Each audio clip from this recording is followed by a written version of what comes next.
good morning. Welcome to the Motivational Mug. My name is Cindy Angel with cindyangel.net, and I appreciate you being here so much.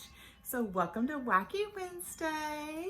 If you have followed me for any amount of time, you know that Wednesday's little motivational message makes no sense. So it's never anything encouraging. It is craziness. So today I'm giving you the top 10 emergency room visits. Yeah, whatever.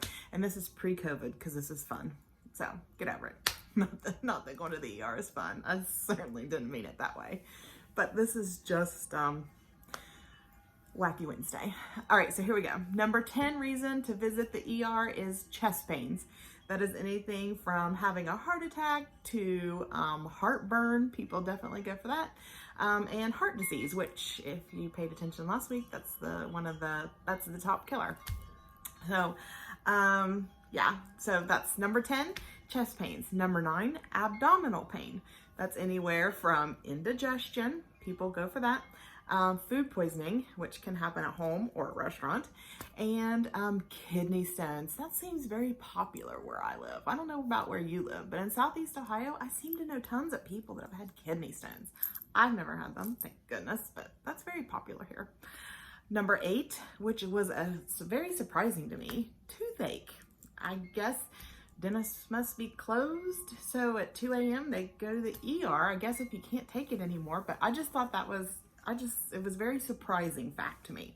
So, but it said that the most common reason that they go is because they have an abscess, and of course an ER doctor is trained to drain the abscess. Excuse me, so that was the number 1 reason with the toothache. So number 7 is a sprain or a broken bone. So that's pretty common. It just happens where I live. There's several urgent cares. So when my kids break something, we end up in urgent care. But you know, if it's after hours, yeah, totally understand. So sprains and broken bones. The number 6 reason is upper respiratory reasons. So that would be cold, flu, COVID now, but this is again pre-COVID. So, just those types of things. Number 5, cuts and contusions, which would, to me, that was where the car wrecks would probably come in the most, motorcycle wrecks, whatever, but some type of an accident with a vehicle. That would be the cuts and contusions. But according to the article that I got my information from, knives and glass were the number 1 cutters. The instruments that were used, or not really used, but you know what I mean, for those. And I'm going to throw you a fact. So in the United States, every year we average 2.3 million non-fatal automobile accident visits to the ER. Wow, that's a lot. 2.3 million automobile accident visits to the ER, non-fatal. That's a lot. Okay, number 4, back pain.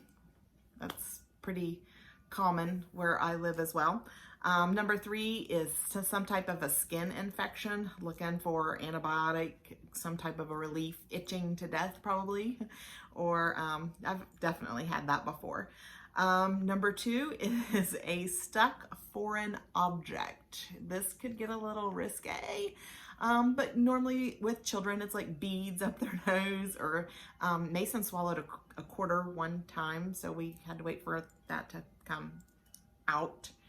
Or food stuck in the throat, drugs or toys stuck in other places. So that's the number 2 reason. We're moving on. And the number 1 reason that people visit the ER in America is a headache. Most commonly goes with a migraine, and I totally understand that. I have definitely went through a time in my life, I had a lot of migraines. I am way better now, But the only thing about going to the ER with a migraine is all them lights. Because when I have a migraine, I can't even take the alarm clock light. So anyway, so I know, Wacky Wednesday. I thought this was actually rather interesting, just because I'm not in the medical field. So to me, this was different. So thank you so much for tuning in. I hope I've at least caused you to smile one time in the last 5 minutes. And if you know someone that could use a smile, introduce them to the Motivational Mug. I would appreciate that. I'll catch you guys back here tomorrow morning for another edition, and have a fantabulous Wednesday. And don't forget to smile, sparkle, and shine.